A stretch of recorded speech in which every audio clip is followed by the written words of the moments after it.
بسم اللہ الرحمن الرحیم۔ جامعیت سے مراد ایسی شخصیت ہے جس کی سیرت میں زندگی کی تمام گوشوں کے لیے رہنمائی موجود ہو، تاکہ انسان اس کی زندگی کو مشعل راہ بنانے کے بعد کہیں بھی رہنمائی کا خلا محسوس نہیں کرے۔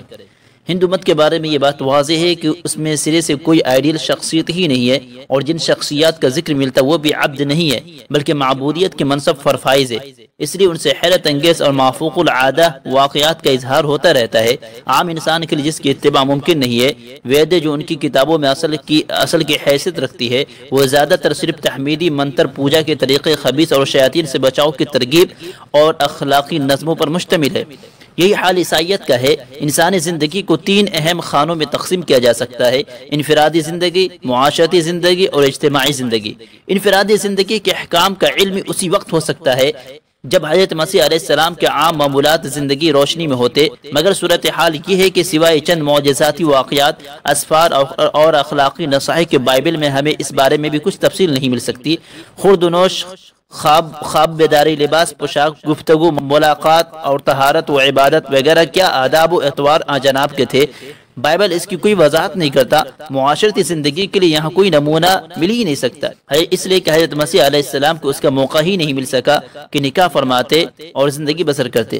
اب ظاہر ہے کہ ازدواجی تعلقات، زوجین کے حقوق، اولاد کے حقوق، والدین کے فرائض اور کسب معاش کے حلال و حرام طریقوں کی تفصیل آپ کے یہاں نہیں مل سکتی۔ یہی حال اجتماعی زندگی کا ہے۔ حضرت مسیح علیہ السلام کو کبھی حکومت و اقتدار حاصل نہ ہو سکا، اس لیے حکومت کا نظم نسق، حکمراں اور رعایا کے تعلقات، صیغہ عدل، جنگ و صلح کے مابین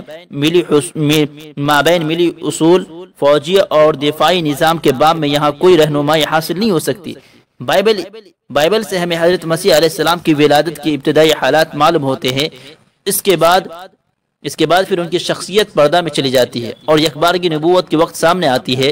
اس کے بعد 1-2 سال کے عرصے میں پہاڑی کا واز اور چند گنے چنے واقعات ملتے ہیں۔ حد یہ ہے کہ عیسائیوں کے یہاں یہ بات بھی متفق علیہ نہیں ہے کہ حضرت مسیح علیہ السلام کا مقام پیدائش بیت لحم یا ناصرہ۔ اب بھلا بتائیے کہ جن کی شخصیت اس قدر پردہ میں ہو اور زندگی کے اہم ترین مرحلے نہ ان کی زندگی میں آئے ہو، نہ ان کی ہدایت دی گئی ہو، آخر ان سے انسانیت اپنی ہماگیری زندگی میں کس طرح رہنمائی حاصل کر سکتی ہے؟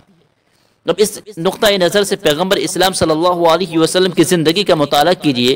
خوشی و غم، فتح و شکست، موت و پیدائش، خواب بیداری، نشست و برخاست، ملاقات و تعزیت، عبادات، مالی لین دین، خرید و فروخت، قرض و رہن، ہبہ و مزاربت، نکاح، ازدواجی زندگی، طلاق و تفریق، جرم و سزا، زراعت و مزدوری، اصول حکمرانی، جنگ و امن کے قوانین، عدل و انصاف کے ضوابط، بین ملی ربط تعلق، زندگی کا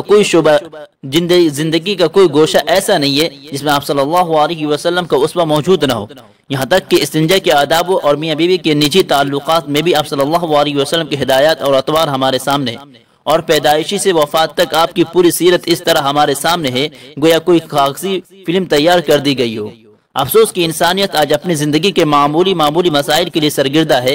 وہ مادوں اور انسانی حیوانی جسموں پر داد تحقیق وصول کر رہی ہے، اور اس کی کاوش، فکر اور طبع آزمائی سے کوئی چیز نہیں جو مستثنی رہ گئی ہے۔ لیکن کائنات خدا کے ایسے بندوں سے خالی ہوتی جا رہی ہے جو انسانیت کے مقصد وجود پر غور کرے، اور جو سوچے کہ اس دنیا سے گزر کر اسے کسی اور عالم میں قدم رکھنا ہے۔ پھر یہ فکر اس کے دل کو تڑپا دے، اس کے دماغ کو بے چین کر دے، اس سے اس کا ذہنی سکون چھین لے، اور وہ تلاش حق کا سفر شروع کر دے۔ تاہم یقین ہے کہ جو بے چینی اور طرف کی یہ چنگاری لے کر آگے بڑھے گا اور انسانی تاریخ کے بے شمار مذاہب اور مذہبی اور غیر مذہبی پیشواؤں پر نظر ڈالے گا، اسے اس کا ذوق و جستجو یقیناً پیغمبر اسلام جناب محمد رسول اللہ صلی اللہ علیہ وسلم تک پہنچے گا، صلی اللہ علیہ وسلم۔